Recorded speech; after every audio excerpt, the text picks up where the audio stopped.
Before you begin, remove the back cover, right fan, front cover, and heatsink.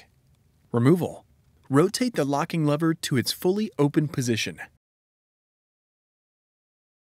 Rotate the processor retainer to its fully open position. Important: make note of the location of the pin 1 golden triangles on the processor and processor socket for later replacement. Lift the processor straight up from the processor socket on the system board and remove.